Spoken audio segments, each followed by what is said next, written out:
This is Letters to a Young Poet by Rainer Maria Rilke. Before we begin, I want to say a word about this recording because it is not the usual one. In 1903, a 19-year-old cadet at an Austrian military academy sent his poems to Rilke and asked him whether they were any good. His name was Franz Kapos. Rilke was 27, and he had been through the lower school of that same academy as a boy, and he hated it. He answered the letter anyway, and he kept answering for 5 years. He never once told the young man that his poems were good. What you are about to hear is a new English translation made for this channel from the original German. It was not taken from anyone else's version. Rilke does not write in the short, hard sentences of a soldier. He writes in long, turning ones, and we kept them turning. Plain, but not flattened. There is one thing I want you to listen for. In the very first letter, he gives the young man a question to ask himself. He is to ask it in the quietest hour of his night, and the question is this: must I write? With that question in your ear, the letters begin now. Letter 1. Paris, February the 17th, 1903. Dear Sir, your letter only reached me a few days ago. I want to thank you for the great and affectionate trust it shows. I can hardly do more than that. I cannot go into the character of your verses, because any critical intention is very far from me. Nothing touches a work of art so little as words of criticism. What always comes of it is more or less happy misunderstanding. Things are not all as graspable and sayable as we are generally made to believe. Most events cannot be put into words at all.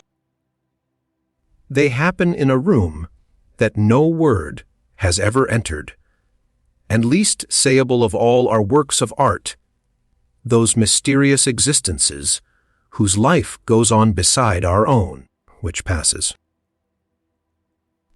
Having said that much first, let me add only this: your verses have no manner of their own, though they do have quiet and hidden beginnings of something personal. I feel that most clearly in the last poem, my soul.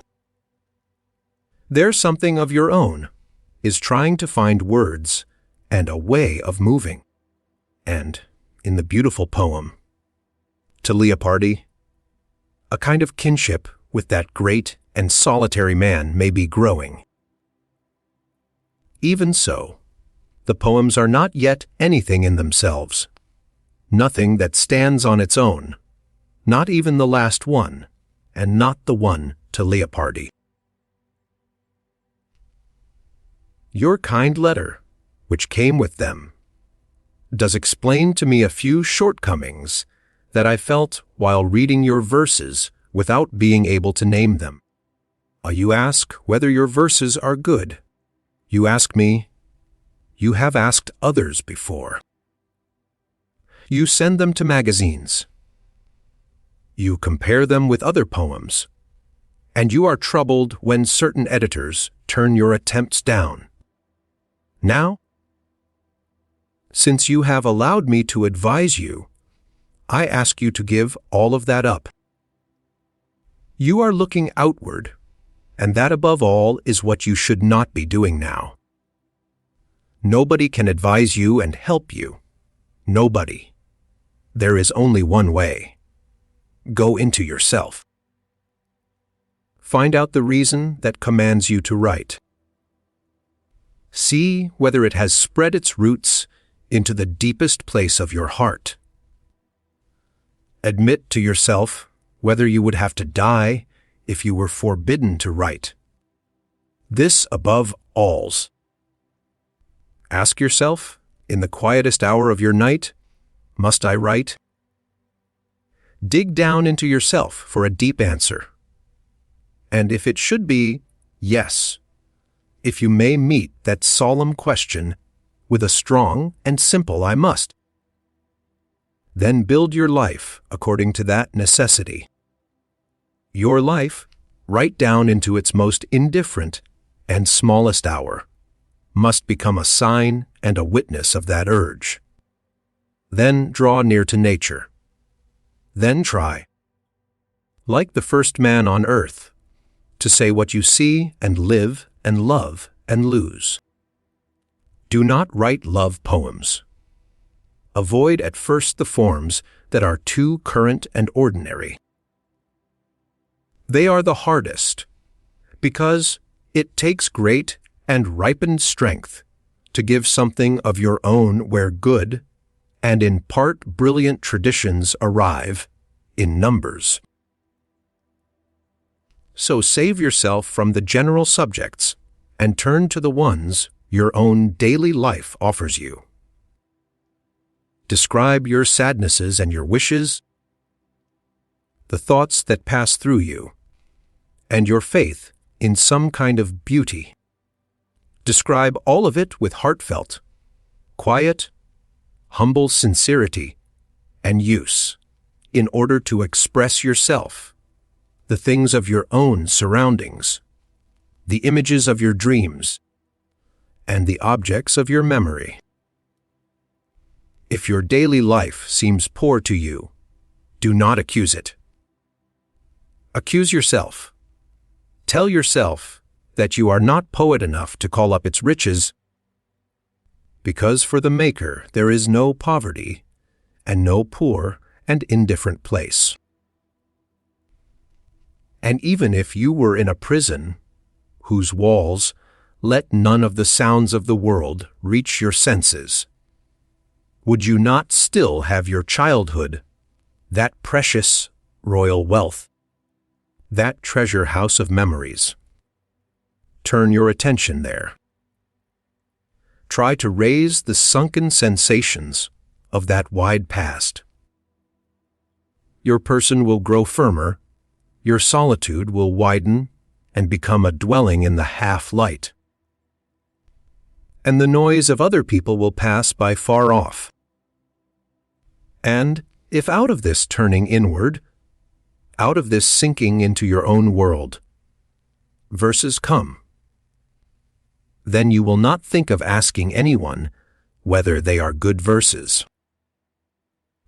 You will not try to interest magazines in this work either, because you will see in them your own dear natural property, a piece and a voice of your life. A work of art is good if it arose out of necessity. In that manner of its origin lies the judgment of it. There is no other. So, dear sir, I had no advice for you but this: to go into yourself and to examine the depths where your life has its source. At that source, you will find the answer to the question of whether you must make things. Take the answer as it sounds, without interpreting it. Perhaps it will turn out that you are called to be an artist. Then take that lot upon you and carry it, its weight and its greatness, without ever asking after the reward that might come from outside. For the Maker must be a world for himself and find everything in himself and in nature, to which he has joined himself. But perhaps, even after this descent into yourself and into your solitude, you will have to give up becoming a poet. It is enough, as I said, to feel that one could live without writing, in order not to be allowed to write at all. Even then, this turning inward that I am asking of you will not have been in vain. Your life will from that point on find its own ways in any case, and that they may be good ones, rich and wide, I wish for you more than I can say. What else should I tell you? Everything seems to me to have its proper emphasis. In the end, all I wanted was to advise you to grow through your own development, quietly and seriously. You can disturb it in no worse way than by looking outward and expecting an answer from outside to questions that perhaps only your innermost feeling, in your stillest hour, can answer.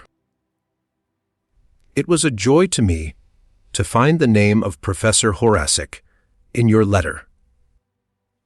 I keep a great respect for that kind scholar and a gratitude that has lasted through the years. Will you please tell him of this feeling of mine? It is very good of him to think of me still, and I know how to value it. I am returning to you, at the same time, the verses you kindly entrusted to me. And I thank you once more for the greatness and warmth of your trust, of which I have tried, through this sincere answer given to the best of my knowledge, to make myself a little worthier than I, as a stranger, really am. With all devotion and sympathy, Rainer Maria Rilke.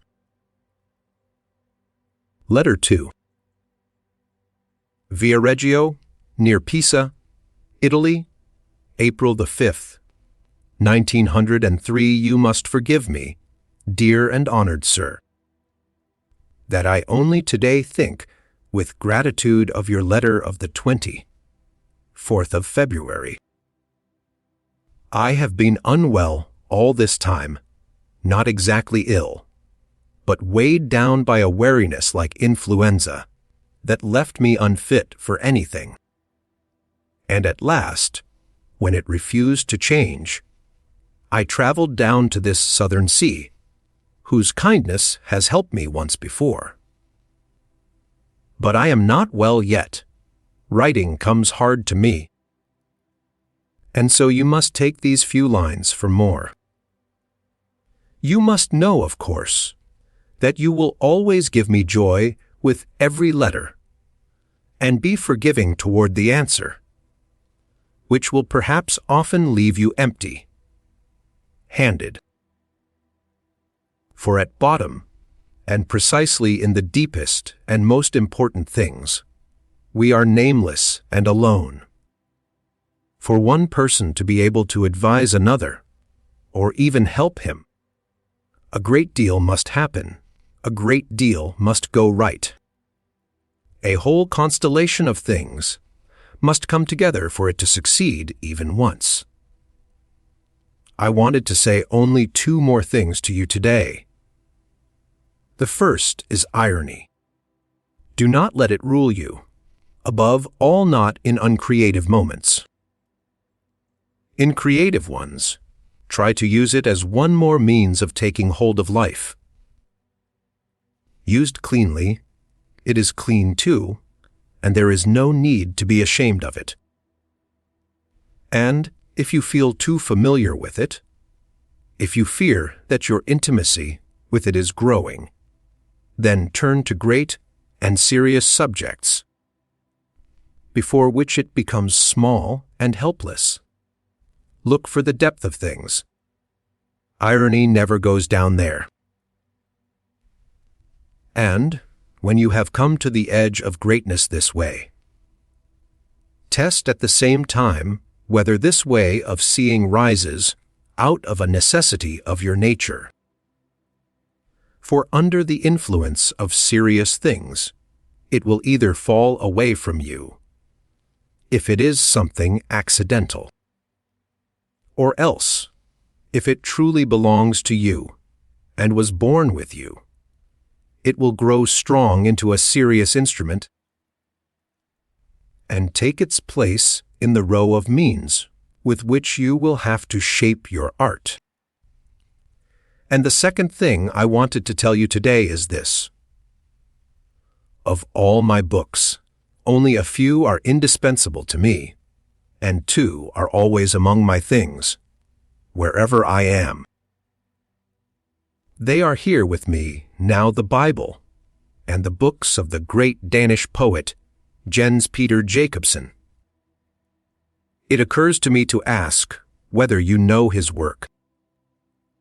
You can get hold of it easily, since part of it has appeared in Reklam's Universal Library in a very good translation.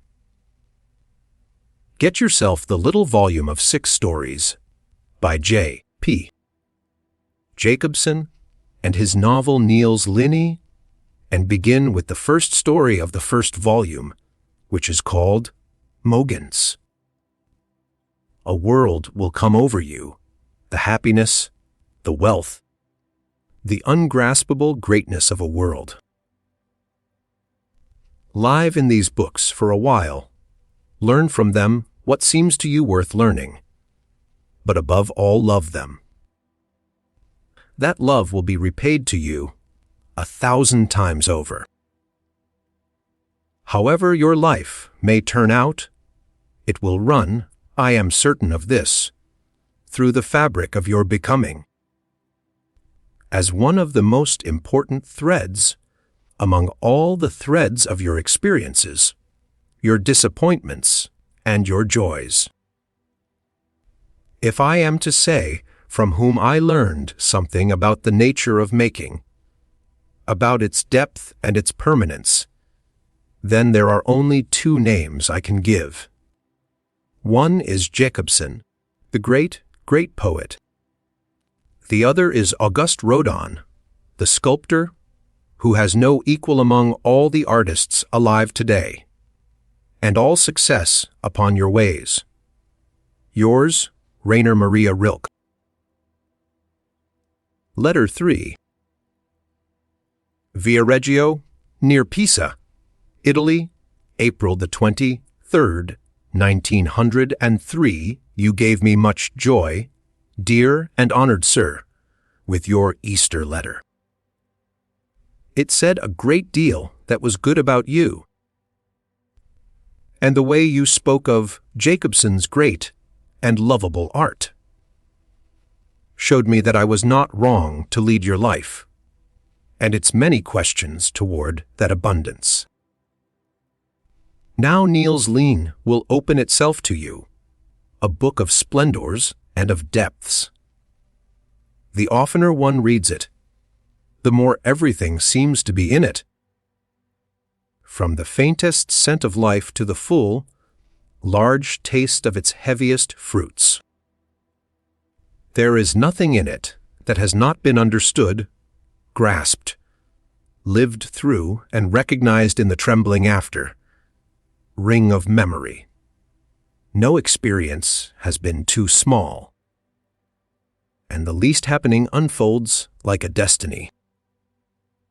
And destiny itself is like a wonderful wide fabric, in which every thread is guided by an infinitely tender hand, laid alongside another, and held and carried by 100 others. You will have the great happiness of reading this book for the first time, and you will go through its countless surprises as though in a new dream. But I can tell you that later, too. One goes through these books again and again with the same astonishment, and that they lose none of their wonderful power and give up none of the fairy tale quality with which they overwhelm the reader the first time.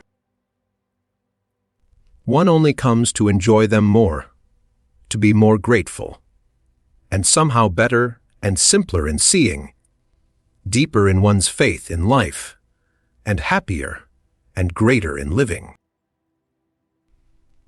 And later, you must read the wonderful book of the destiny and longing of Marie Grub, and Jacobsen's letters, and diary pages and fragments, and finally his verses, which live in endless resonance, even where they are only moderately translated.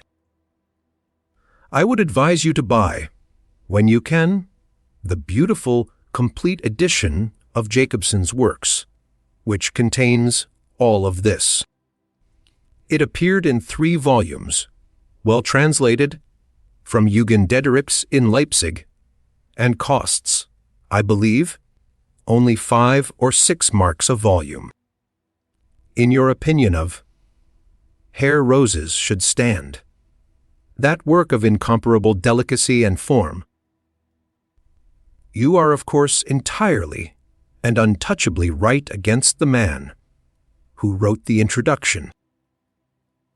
And let me say the request straight away: read as little as possible of things that are aesthetic or critical. They are either partisan views, gone stiff and meaningless in their lifeless hardening, or they are clever word games in which one opinion wins today and the opposite one tomorrow.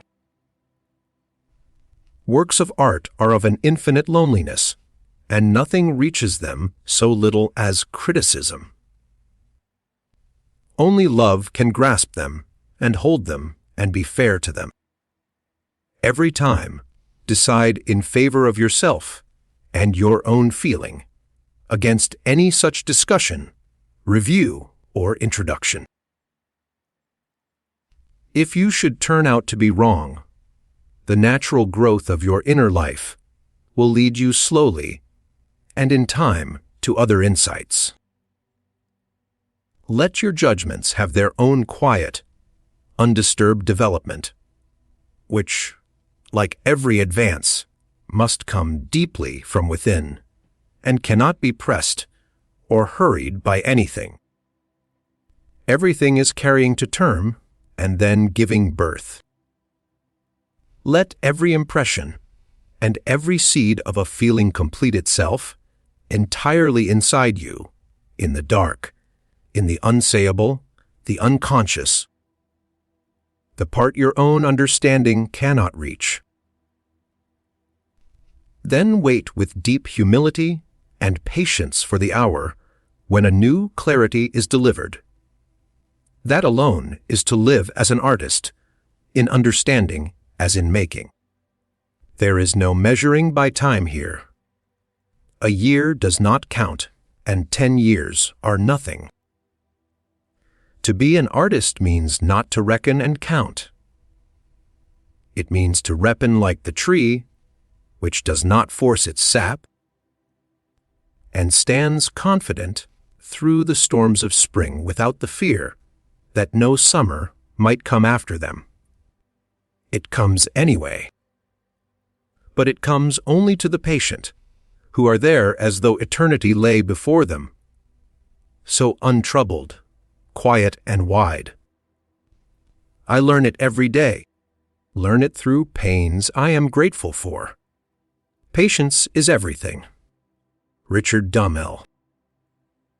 It goes with his books, and by the way also with the man, whom I know slightly, in such a way that when I have found one of his beautiful pages, I am always afraid of the next one. That next page can destroy it all again, and turn what was lovable into something unworthy. You have characterized him quite well with the phrase, to live and write in heat. And, in fact, the experience of the artist does lie so unbelievably close to the sexual, to its pain and its pleasure, that the two appearances are really only different forms of one and the same longing and bliss.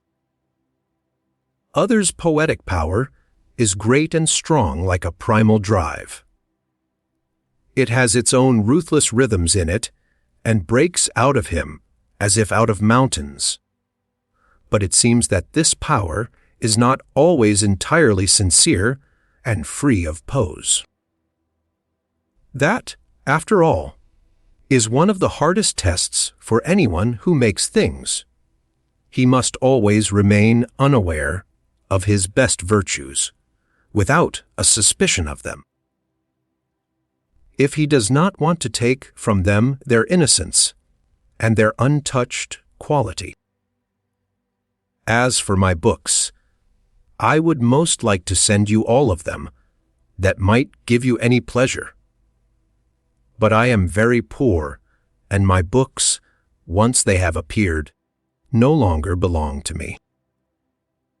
I cannot buy them myself and give them, as I so often should like to those who would show them love. So I am writing down for you, on a slip of paper, the titles and the publishers of my most recently published books, and I must leave it to you, dear sir, to order something from them when the occasion comes. I am glad to know my books with you. Farewell. Yours, Rainer Maria Rilke. Letter 4. Worpswede, near Bremen, July the 16th, 1903. About 10 days ago, I left Paris, quite unwell and tired, and traveled into a great northern plain, whose wideness and stillness and sky are to make me well again. But I drove into a long rain, which only today is beginning to lighten a little over the restless country. And I am using this first moment of brightness to greet you. Dear Sir, my dear Mr. Capus, I have left a letter of yours long without an answer, not because I had forgotten it. On the contrary, it was of the kind one reads again, when one finds it among one's letters, and I recognized you in it, as though from very close by. It was the letter of the 2nd of May, and you certainly remember it. When I read it, as I do now, in the great stillness of this distance, your beautiful concern about life moves me even more than I already felt in Paris, where everything sounds and dies away differently because of the excessive noise that makes all things tremble. Here, where a powerful country is around me, over which the winds come in from the seas, here I feel that nobody anywhere can answer for you those questions and feelings which have a life of their own in their depths. For even the best go wrong with words, when the words are meant to express something very gentle and almost unsayable. But I believe, all the same, that you need not be left without a solution if you hold to things like those on which my eyes are now recovering. Hold to nature, to what is simple in it, to the small things that hardly anyone sees, and that can so unexpectedly become huge and beyond measuring. Have this love for what is slight, and quite simply, as one who serves, try to win the trust of what seems poor. Then everything will become easier for you, more unified, and somehow more reconciling. Not perhaps in the understanding, which lags behind astonished, but in your innermost consciousness, your waking and your knowing. You are so young, so before all beginning, and I want to beg you, as well as I can, dear sir, to be patient toward everything unsolved in your heart, and to try to love the questions themselves, like locked rooms and like books written in a very foreign language. Do not search now for the answers, which cannot be given to you, because you would not be able to live them.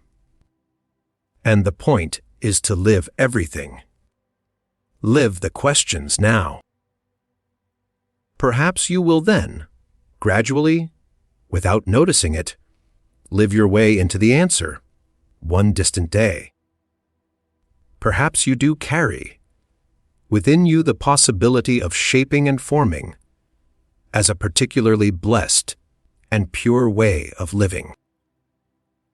Train yourself for it, but take what comes with great trust, and if only it comes out of your own will, out of some need of your inner self, then take it upon yourself and hate nothing. Sex is difficult, yes. But what has been laid upon us is difficult.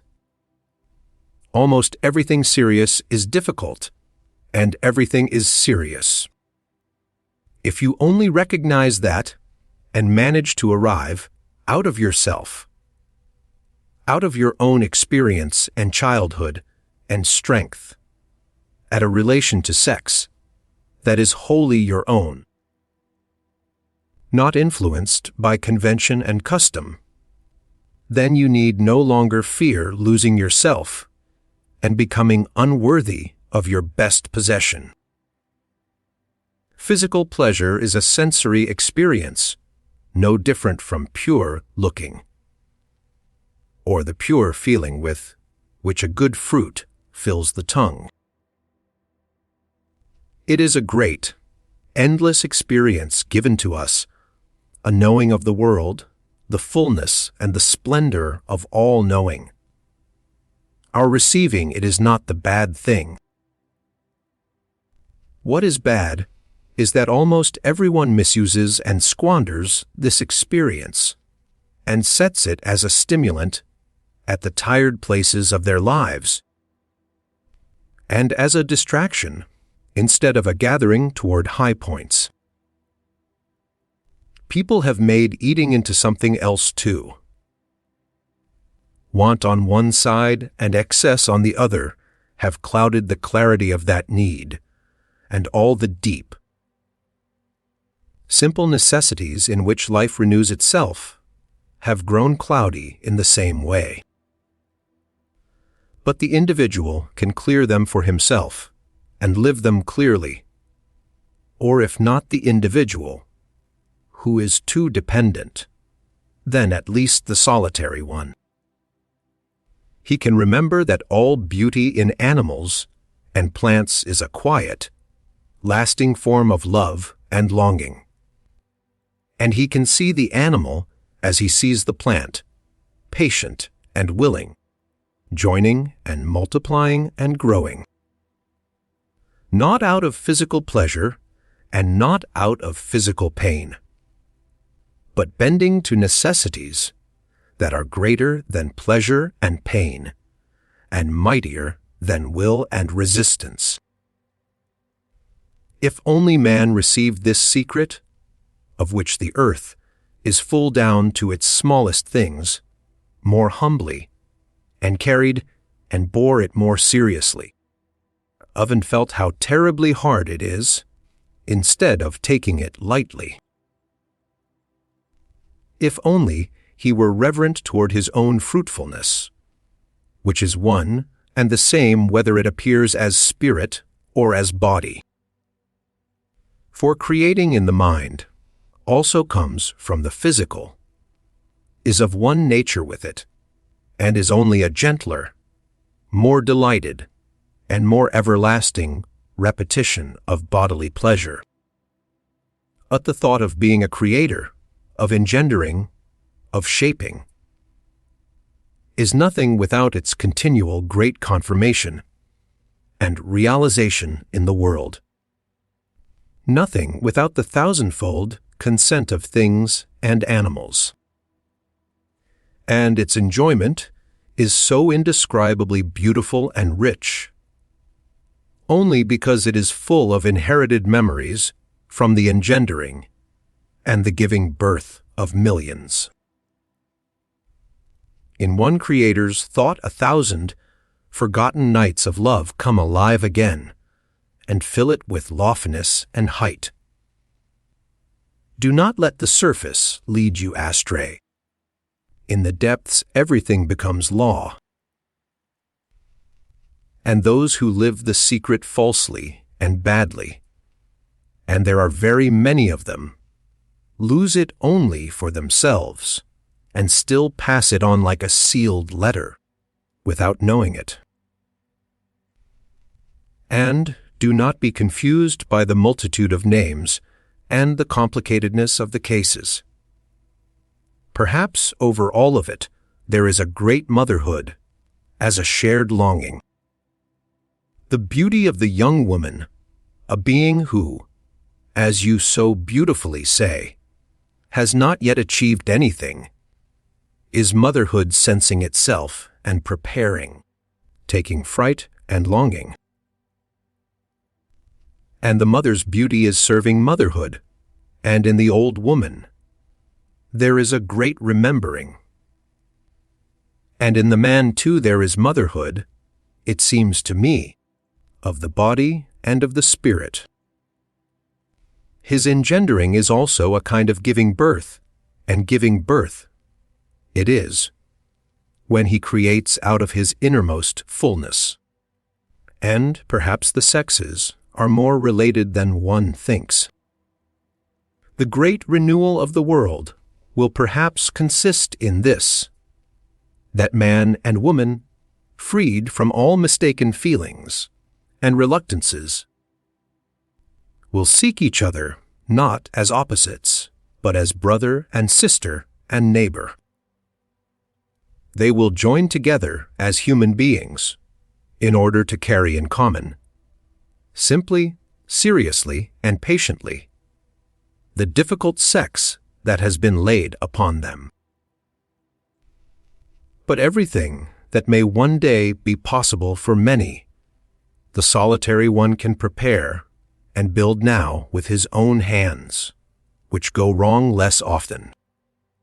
So, dear sir, love your solitude, and bear the pain it causes you with a lament that sounds beautiful. For those who are near to you are far away, you say, and that shows that space is beginning to open around you. And when what is near to you is far, then your distance is already among the stars and very great. Be glad of your growing, into which you can take no one with you. Be kind toward those who stay behind, and be sure and calm before them.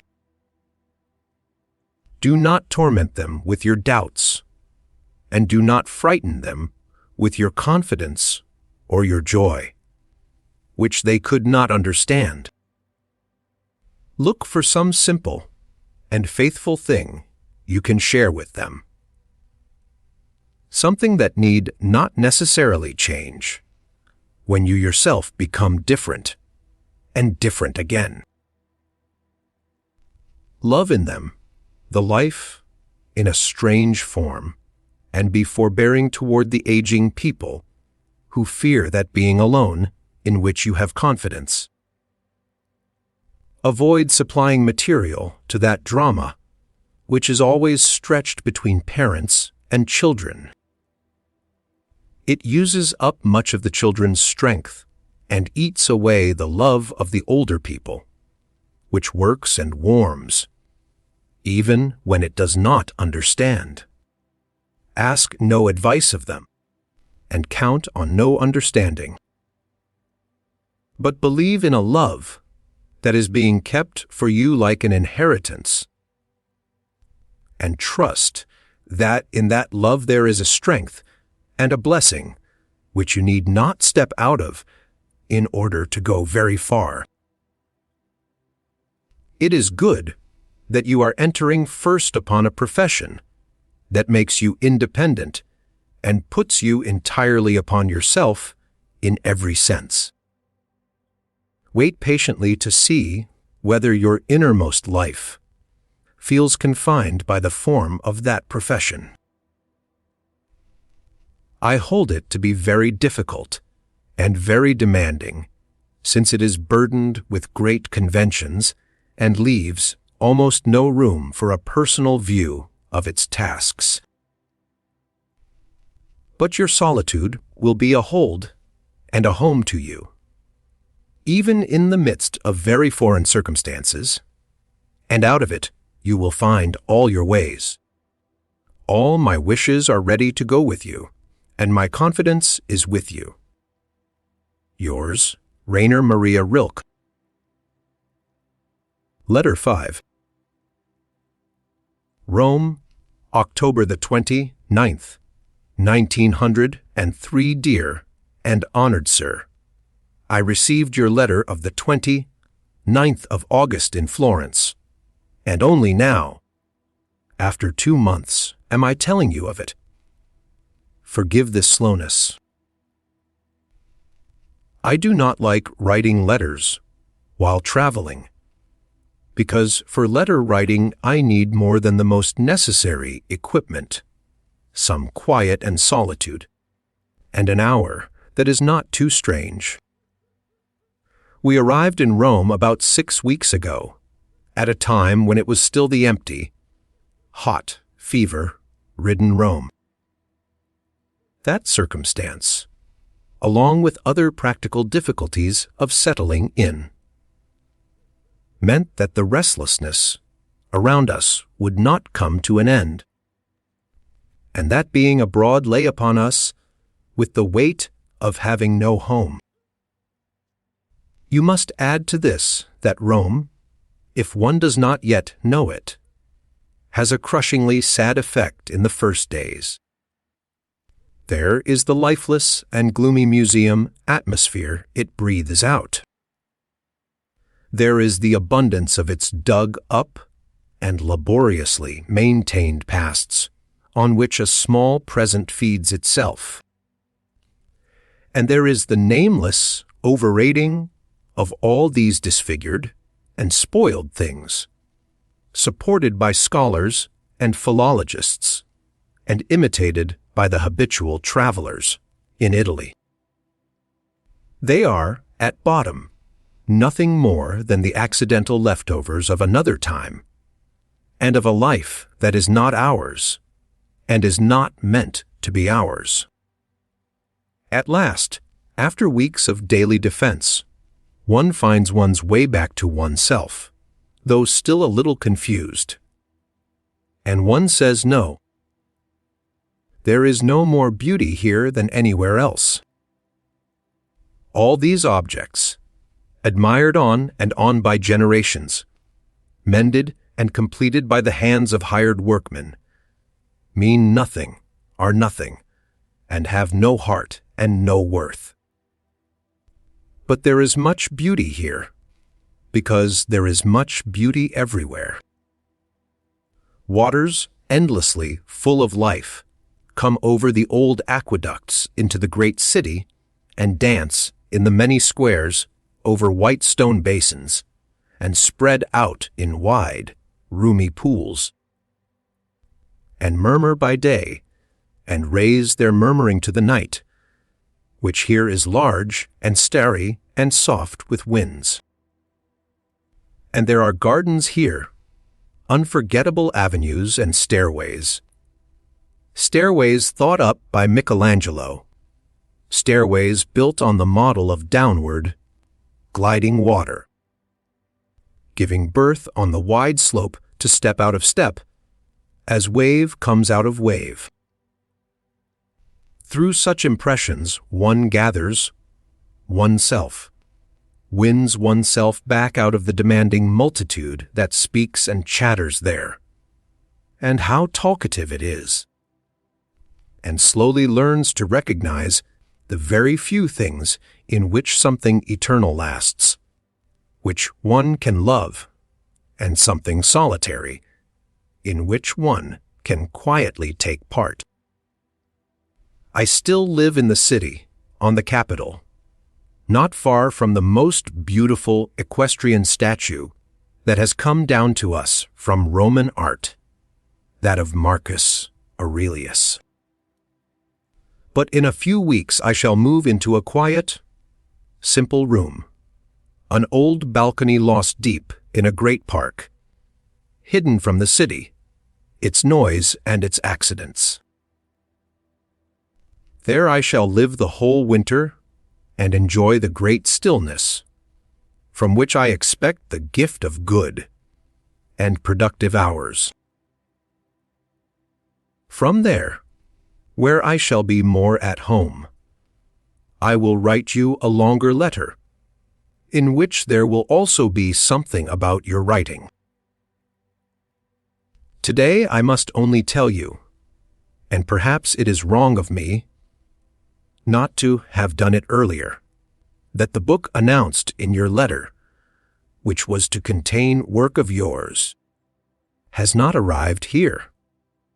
Has it gone back to you, perhaps from Warpsweed? Parcels may not be forwarded abroad. That possibility is the most favorable one, and I should be glad to have it confirmed. I hope it is not a case of loss, which unfortunately is no exception with the Italian post. I would gladly have received this book too, as I would anything that gives a sign of you. And verses that have come into being in the meantime, I will always read, if you entrust them to me, and read again and live through, as well and as warmly as I can. With wishes and greetings, yours, Rainer Maria Rilke. Letter 6. Rome, December the 23rd, 1903. My dear Mr. Capus, you shall not be without a greeting from me when Christmas comes, and when you, in the middle of the festival, bear your solitude more heavily than usual. But if you then notice that it is great, be glad of it. For what, ask yourself, would a solitude be that had no greatness? There is only one solitude, and it is great, and it is not easy to bear. To almost everyone come the hours when they would gladly exchange it for any companionship, however banal and cheap, for the appearance of some slight agreement with the first person who comes along, with the unworthiest. But perhaps those are exactly the hours when solitude grows. For its growing is painful, like the growing of boys, and sad like the beginning of spring. That must not confuse you. What is needed is only this solitude, great inner solitude. Going into yourself and meeting no one for hours, that is what one must be able to reach. To be alone as one was alone as a child, when the grown-ups went about entangled with things that seemed important and large, because the big people looked so busy, and because one understood nothing of what they were doing. And when one day one sees that their occupations are wretched, their professions rigid and no longer connected with life, why not go on looking at it like a child, as at something foreign? Look out of the depth of your own world, out of the wideness of your own solitude, which is itself work and standing and profession. Why want to exchange a child's wise not understanding for defense and contempt, when not understanding is being alone, while defense and contempt are taking part in the very thing one wants to be separated from? Think, dear sir, of the world you carry within you, and call this thinking whatever you like. Whether it is memory of your own childhood or longing toward your own future, only be attentive toward what rises up in you, and place it above everything you notice around you. What happens in your innermost self is worthy of your whole love. You must somehow work at it, and not lose too much time and too much courage clearing up your position toward other people. Who tells you that you have one at all? I know your profession is hard and full of contradiction against you, and I foresaw your complaint and knew it would come. Now that it has come, I cannot reassure you. I can only advise you to consider whether all professions are not like that, full of demands, full of hostility toward the individual, soaked, as it were, with the hatred of those who have found themselves silently and sullenly in a sober duty. The rank in which you must now live is not more heavily burdened with conventions, prejudices, and errors than all the others. And if there are some that carry a greater freedom on display, there is none that is in itself wide and roomy, and in relation to the great things of which real life consists.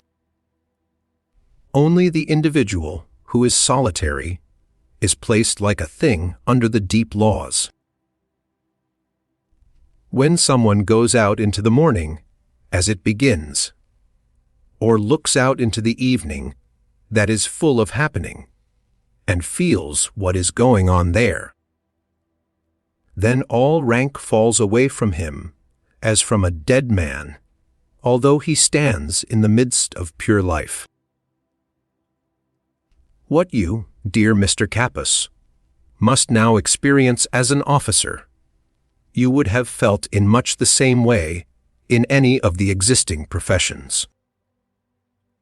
Even if you had sought, outside any position, some light and independent contact with society on your own, this confining feeling would not have been spared you.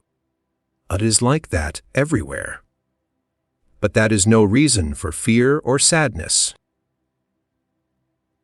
If there is no community between people and you, try to be near to the things that will not leave you. The nights are still there, and the winds that go through the trees and over many countries. Among things, and with the animals, everything is still full of happening in which you may take part. And children are still as you were as a child, so sad and so happy. And when you think of your childhood, you live again among them, among the solitary children. And the grown-ups are nothing, and their dignity has no worth.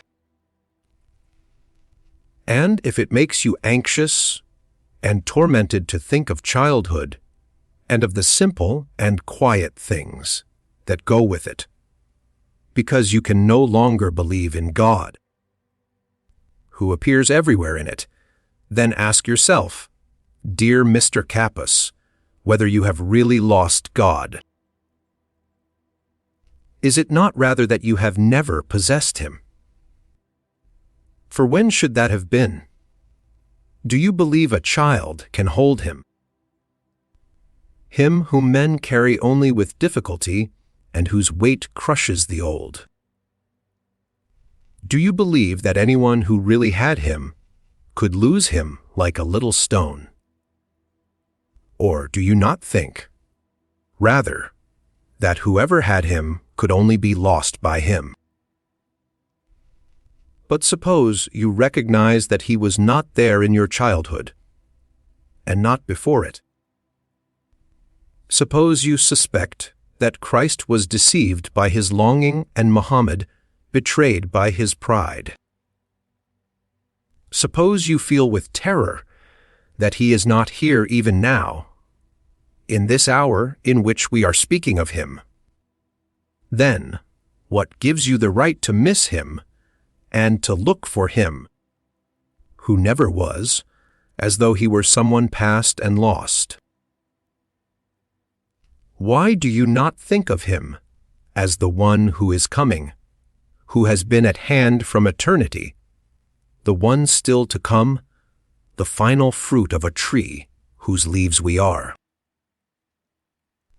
What holds you back from throwing his birth out into the times that are still forming, and from living your life like a painful and beautiful day in the history of a great pregnancy? Do you not see how everything that happens is again and again a beginning? And could it not be his beginning, since beginning in itself is always so beautiful?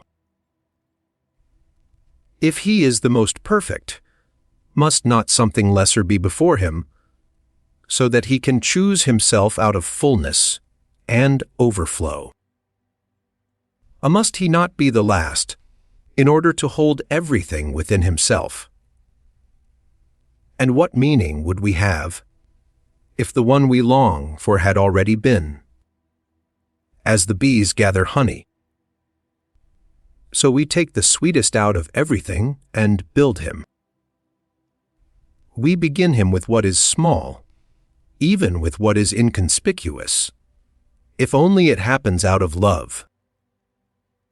We begin with work, and with the rest that comes after, with a silence, or with a small solitary joy, with everything we do alone, without sharers and followers. We begin him whom we shall not live to see, as little as our forebears could live to see us. And yet they are in us, those long past, as a disposition, as a weight upon our destiny, as blood that murmurs, and as a gesture that rises up out of the depths of time. Is there anything that can take from you the hope of being in him one day, in the furthest, the outermost? Celebrate Christmas, dear Mr. Capus, in this devout feeling that he perhaps needs exactly this fear of life from you in order to begin. These very days of your passage over are perhaps the time when everything in you is working at him as you once, as a child, worked at him breathlessly.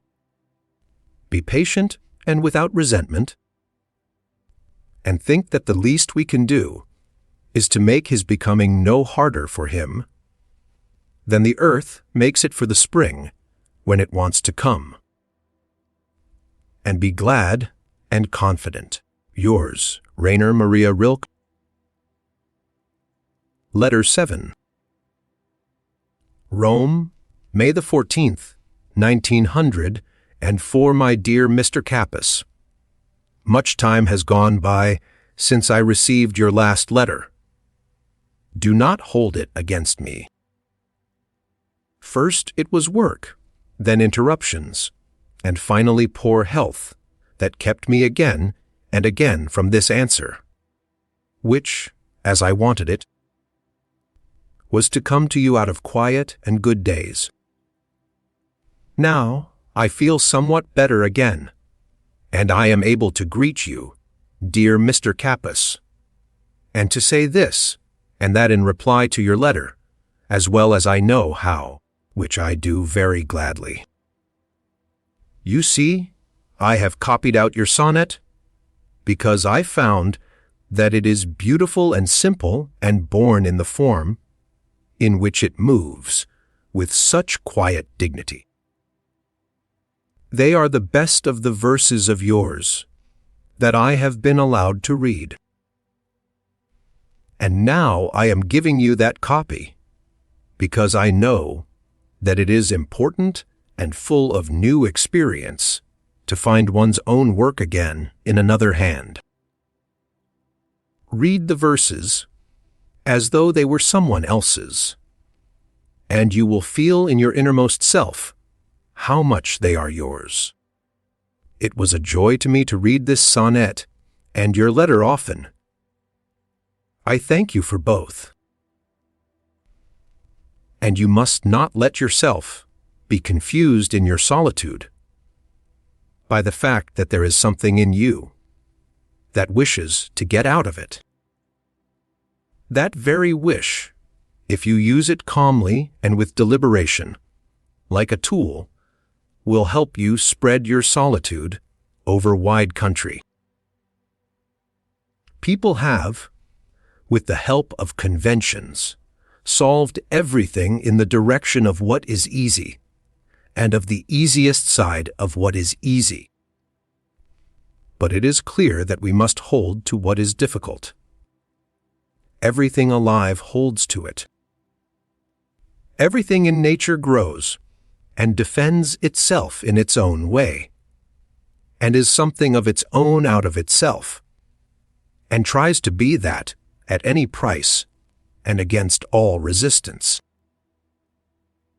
We know little, but that we must hold to what is difficult is a certainty that will not leave us. It is good to be solitary, because solitude is difficult. That something is difficult must be one more reason for us to do it. To love is good too, because love is difficult. For one human being to love another human being, that is perhaps the most difficult task that has been given to us, the utmost, the final test and proof. The work for which all other work is only preparation. That is why young people, who are beginners in everything, cannot love yet. They must learn it. With their whole being, with all their forces gathered around their solitary, anxious, upward, beating heart, they must learn to love. But a time of learning is always a long, enclosed time, and so loving is, for a long way ahead and far on into life, solitude. A heightened and deepened aloneness for the one who loves. Loving is at first nothing that could be called merging, surrendering and uniting with another person. For what would a union be? Of what is unclarified and unfinished and still disordered. It is a sublime occasion for the individual to reckon, to become something in himself, to become a world for himself for another's sake. It is a great, immodest demand upon him, something that singles him out and calls him to wide things. Only in this sense, as a task of working on themselves, may young people use the love that is given to them. Merging and surrendering, and every kind of communion is not for them, who must still save and gather for a long, long time. It is the final thing. It is perhaps that for which human lives are still scarcely sufficient.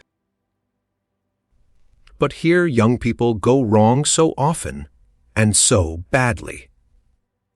Because it lies in their nature to have no patience, they throw themselves at each other when love comes over them. They scatter themselves, just as they are, in all their untidiness, disorder, and confusion. And what then?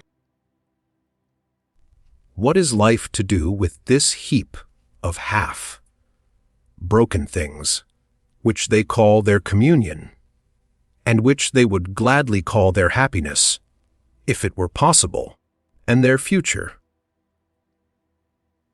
There each one loses himself for the sake of the other, and loses the other, and many others who still wanted to come, and loses the wide spaces and the possibilities, and exchanges the approach and the flight of quiet. Intuitive things for a barren helplessness out of which nothing more can come. Nothing but a little disgust, disappointment, and poverty, and rescue in one of the many conventions that have been set up in great numbers, like public shelters, along this most dangerous of roads. No area of human experience is so well supplied with conventions as this one. Life belts of every invention, boats and floats are there. Refuges of every kind have been created by the social view of things. For since it was inclined to take love as a pleasure, it had to shape it to be easy too, cheap, safe and secure, as public pleasures are. Whoever looks at it seriously finds that, as with death, which is difficult, no explanation, no solution, neither hint nor way has yet been found for difficult love either. And for these two tasks, which we carry covered up and pass on without opening them, no common rule resting on agreement will be discovered. But in the same measure in which we begin, as individuals, to try life, these great things will meet us, the individuals, at closer range. The demands that the difficult work of love makes upon our development are larger than life, and as beginners we are not equal to them. But suppose we hold out all the same and take this love upon us as a burden and an apprenticeship, instead of losing ourselves in all the light and frivolous. Play behind which people have hidden from the most serious seriousness of their existence. Then a small advance and a lightening will perhaps be felt by those who come long after us. That would be much. We are only just beginning to look at the relation of one individual person to a second individual, without prejudice and factually. And our attempts to live such a relation have no model before them. The girl and the woman, in their new, own unfolding, will only in passing be imitators of masculine bad habits and manners, and repeaters of masculine professions.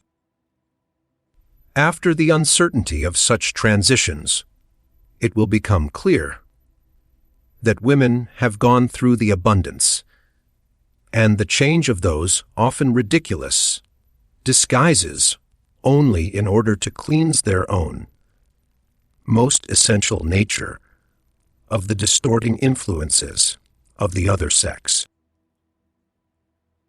One day, and for this there are already reliable signs shining out, especially in the northern countries, the girl will be there, and the woman, whose name will no longer mean merely an opposite of the masculine.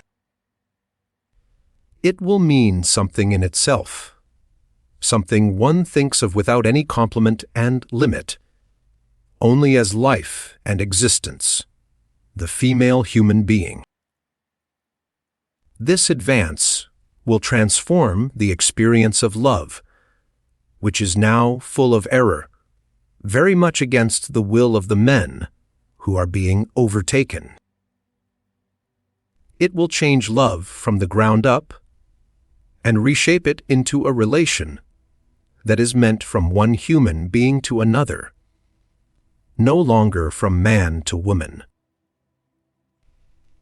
And this more human love, which will be accomplished with infinite consideration and gentleness, and well and clearly in binding and releasing, will resemble the love that we are preparing with struggle and effort, the love that consists in this, that two solitudes protect and border and greet each other. And one thing more, do not believe that the great love once laid upon you, when you were a boy, was lost. Can you say whether great and good wishes did not ripen in you then, and resolutions by which you still live today? I believe that love stays so strong and powerful in your memory, because it was your first deep aloneness and the first inner work that you did upon your life. All good wishes for you, dear Mr. Capus. Yours, Rainer Maria Rilke. The sonnet by Franz Xaver Capus. Through my life there trembles, without complaint, without a sigh, a deep dark pain.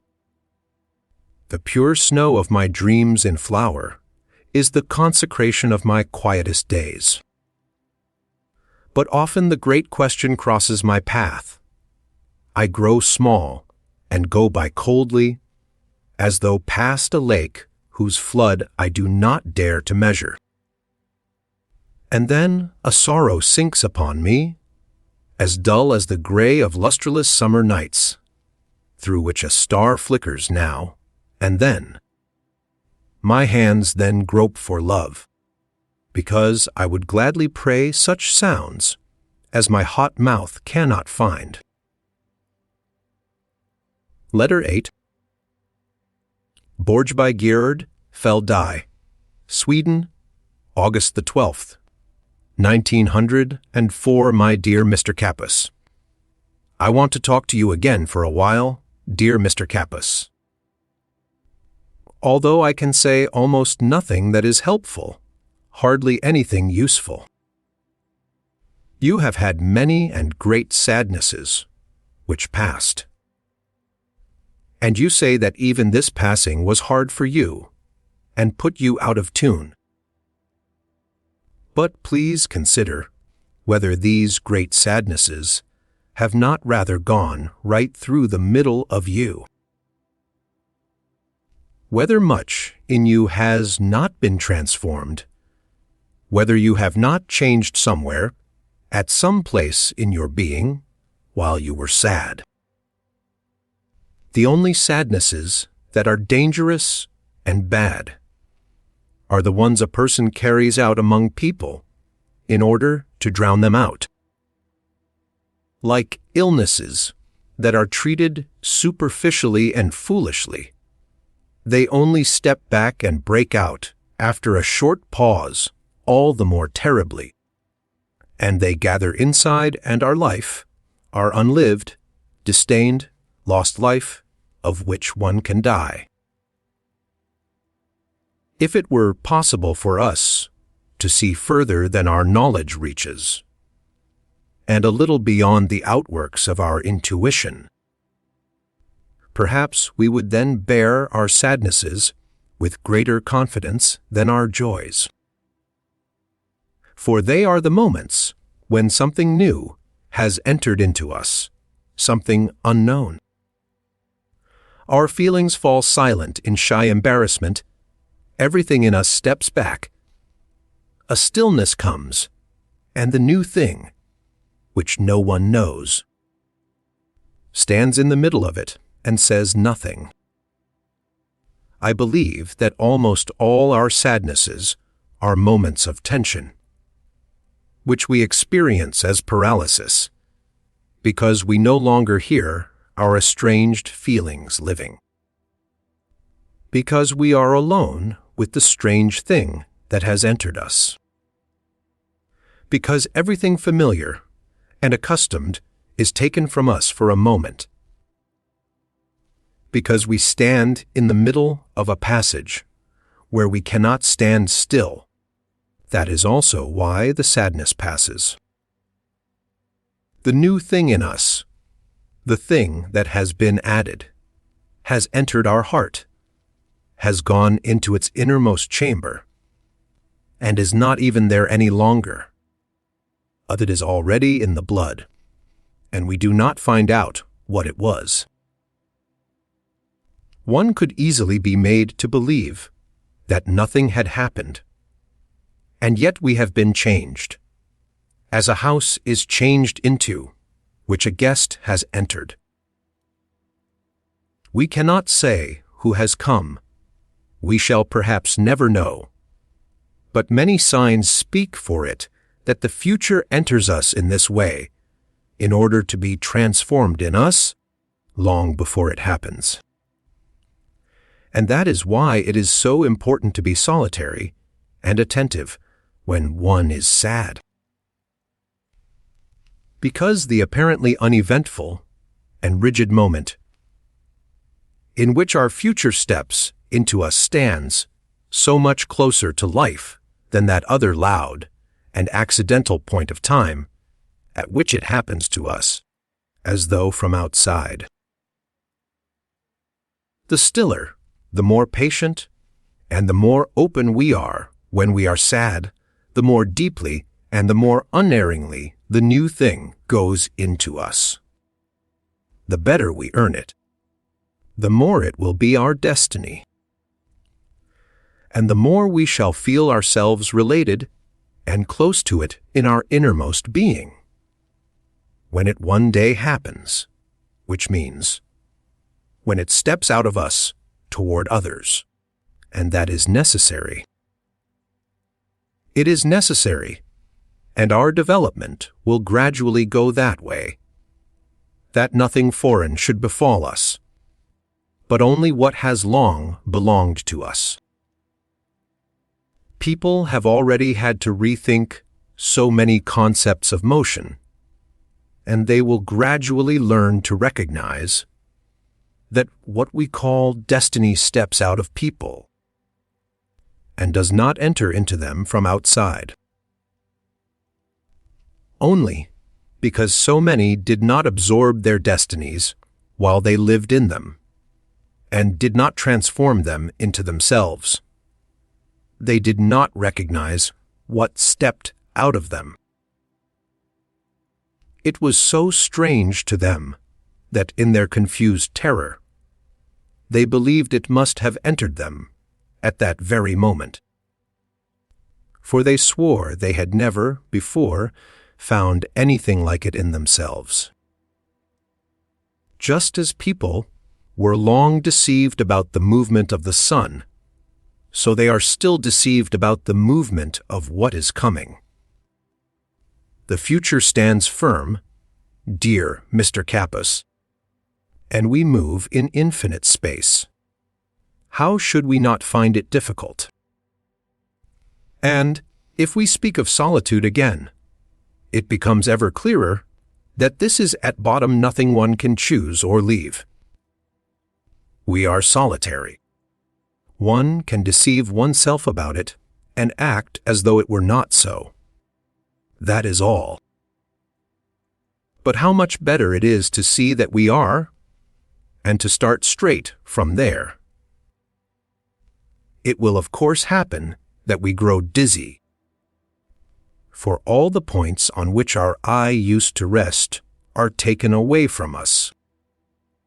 There is nothing near any more, and everything far is infinitely far. A person who was moved from his room to the top of a great mountain, almost without preparation or transition, would have to feel something similar. An insecurity without equal, an abandonment to something nameless, would almost destroy him. He would imagine he was falling, or believe himself flung out into space, or burst apart into 1,000 pieces. What an enormous lie his brain would have to invent in order to catch up with the state of his senses and explain it. In this way, all distances, all measures change for the one who becomes solitary. Many of these changes happen suddenly, and then, as with that man on the mountain top, unusual imaginings and strange sensations arise which seem to grow beyond anything bearable. But it is necessary that we experience that too. We must accept our existence as far as it can possibly go. Everything, even the unheard of, must be possible within it. That is at bottom the only courage that is demanded of us, to be brave toward the strangest, the most singular, and the least explainable thing that can meet us. That people have been cowardly in this sense has done life endless harm. The experiences that are called apparitions, the whole so-called spirit world, death, all these things so closely related to us, have been pushed out of life by daily resistance so far that the senses with which we might grasp them have withered. To say nothing of God, but the fear of the inexplicable has not only made the existence of the individual poorer. The relations between one human being and another have been limited by it too. Lifted out of the riverbed of endless possibilities onto a fallow piece of bank where nothing happens. For it is not laziness alone that makes human relations repeat themselves so unspeakably monotonously and unrenewed from case to case. It is the shyness before any new, unforeseeable experience which one does not believe oneself equal to. But only someone who is ready for everything, who excludes nothing, not even the most puzzling thing, will live the relation to another as something alive, and will himself draw his own existence to its full depth. For, if we think of this existence of the individual as a larger or smaller room, it turns out that most people come to know only one corner of their room. One place by the window, one strip on which they walk up and down. In that way they have a certain security. And yet that dangerous insecurity is so much more human.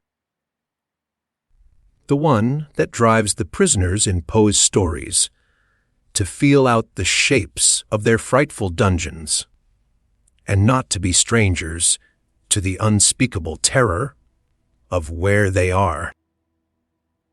But we are not prisoners. No traps and snares are set up around us, and there is nothing that should frighten or torment us. We are set into life as into the element we correspond to most, and moreover we have, through thousands of years of adaptation, become so like this life that when we hold still we are, through a happy mimicry, hardly to be distinguished from everything that surrounds us. We have no reason to mistrust our world, for it is not against us. If it has terrors, they are our terrors. If it has abysses, those abysses belong to us. If dangers are there, we must try to love them. And if we only arrange our life according to that principle, which advises us that we must always hold to what is difficult, then what now still appears to us as the most foreign thing will become our most trusted and most faithful. How could we forget those old myths that stand at the beginning of all peoples, the myths of the dragons that at the last moment turn into princesses? Perhaps all the dragons of our life are princesses who are only waiting to see us once beautiful and brave. Perhaps everything terrible is at bottom the helpless thing that wants help from us. So you must not be frightened, dear Mr. Capus, when a sadness rises before you, greater than any you have ever seen, when an unrest, like light and cloud shadows, passes over your hands and over everything you do. You must think that something is happening to you, that life has not forgotten you, that it holds you in its hand. It will not let you fall. Why do you want to shut out of your life any unease, any grief, any melancholy, since you do not know what work these states are doing in you? why do you want to persecute yourself with the question of where all this may be coming from and where it wants to go? Since you do know that you are in a time of transition and wished for nothing so much as to be transformed. If something in what is happening to you is unhealthy, remember that illness is the means by which an organism frees itself of what is foreign. There one must simply help it to be ill, to have its whole illness, and to let it break out, for that is its progress. In you, dear Mr. Kappas, so much is happening now. You must be patient like someone ill, and confident like someone recovering, for perhaps you are both. And more, you are also the doctor, who has to watch over himself. But in every illness there are many days when the doctor can do nothing but wait. And that, insofar as you are your own doctor, is what you must above all do now. Do not observe yourself too much. Do not draw too quick conclusions from what happens to you. Simply let it happen to you. Otherwise you will too easily come to look at your past with reproach. That is, morally, when your past is naturally involved in everything that meets you now. One must in general be so careful with names. It is so often the name of a crime on which a life breaks apart, and not the nameless and personal act itself, which was perhaps a quite definite necessity of that life, and could have been absorbed by it without effort. And the expense of strength seems so great to you only because you overrate the victory. The victory is not the great thing you believe you accomplished, although your feeling is right. The great thing is that something was already there which you could put in place of that deception, something true and real. Without that, your victory would only have been a moral reaction, without wide meaning. As it is, it has become a section of your life. Of your life, dear Mr. Kappas, of which I think with so many wishes. Do you remember how that life longed out of childhood toward the great? I see how it now longs on, past the great things, toward greater ones. That is why it does not stop being difficult, but that is also why it will not stop growing. And if I am to say one more thing to you, it is this. Do not believe that the person who is trying to comfort you lives without effort among the simple and quiet words that sometimes do you good. His life has much hardship and sadness and stays far behind yours. Were it otherwise, he could never have found those words. Yours, Rainer Maria Rilke. Letter 9. Furuborg, Jonsard, in Sweden, November the 4th, 1904, my dear Mr. Kappas. During this time that has passed without a letter, I was partly traveling and partly so busy that I could not write.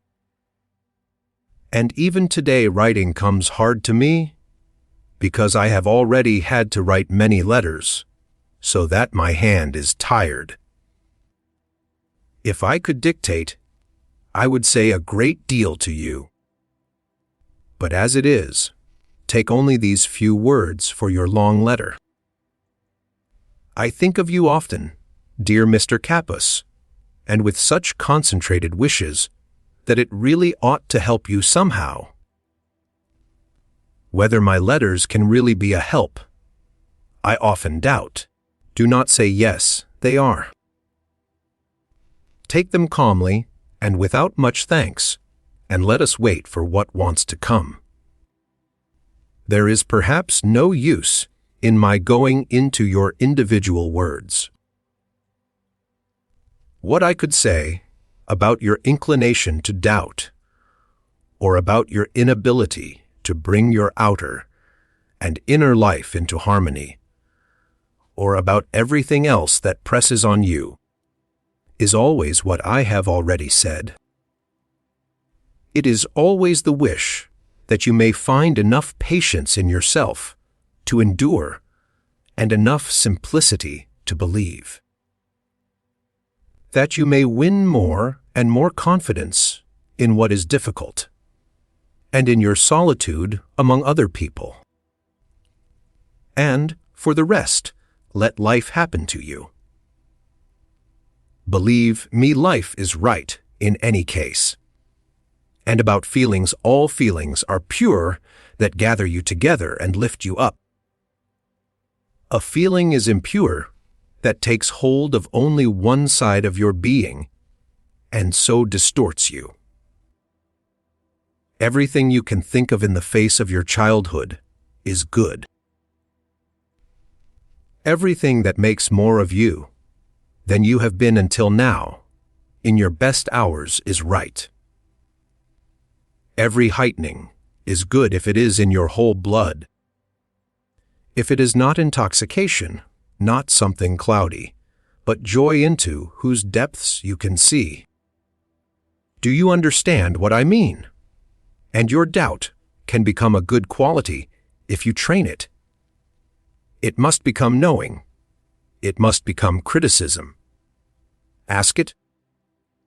Whenever it wants to spoil something for you, why a thing is ugly. Demand proofs from it, test it, and you will perhaps find it at a loss and embarrassed, perhaps also protesting. But do not give in. Insist on arguments and act in this way, attentive and consistent, every single time. And the day will come when it will turn from a destroyer into one of your best workers, perhaps the cleverest of all the ones that are building at your life. That is all, dear Mr. Kappas, that I am able to say to you today.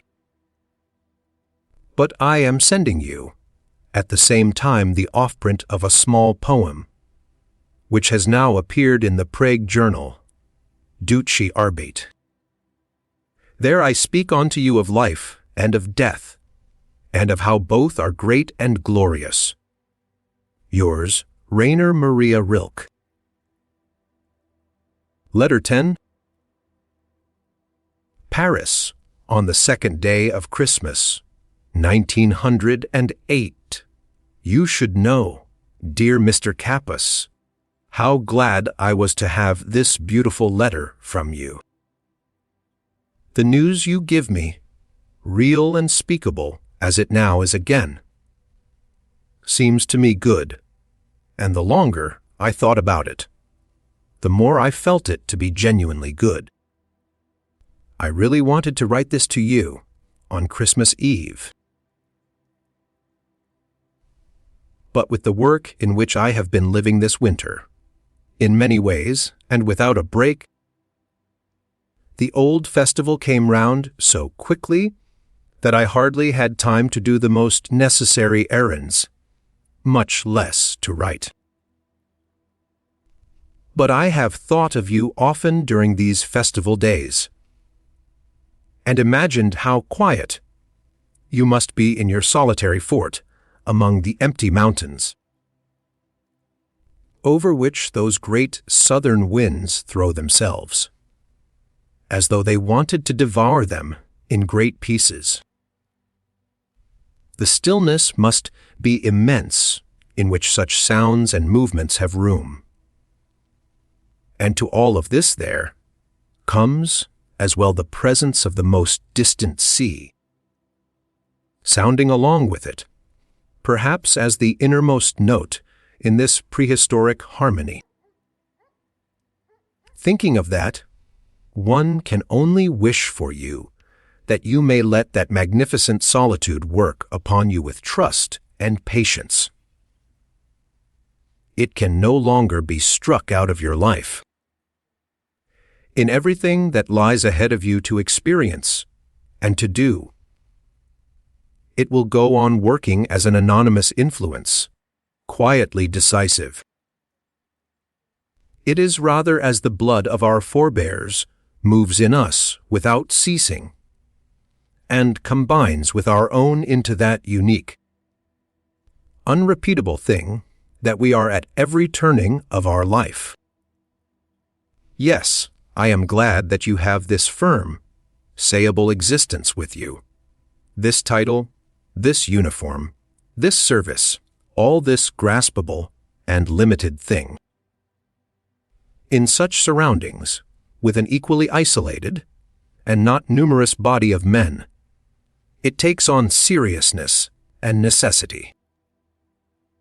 Beyond the playing and the passing of time in the military profession, it means a watchful employment. And it does not only permit an independent attentiveness, but positively trains it. And that we are in circumstances that work upon us, that put us before great natural things from time to time. That is all that is needed. Art, too, is only a way of living, and one can, living somehow, without knowing it, prepare for it. In everything real, one is nearer to it, and more its neighbor than in the unreal half, artistic professions. Those, while they pretend a nearness to art, in practice deny and attack the existence of all art. The whole of journalism does it, and almost all criticism, and 3/4 of what is called literature, and wants to be called that. I am glad, in a word, that you have come through the danger of falling into that, and are somewhere in a rough reality, solitary and brave. May the year that lies ahead keep you in it and strengthen you. Always yours, Rainer Maria Rilke. That was Letters to a Young Poet by Rainer Maria Rilke in a new English translation made for this channel. Thank you for staying with it to the end. I asked you to listen for the question in the first letter. He tells the young man to admit whether he would have to die if he were forbidden to write. Tell me in the comments what your own answer was, and tell me which of the 10 letters you would send to someone you know.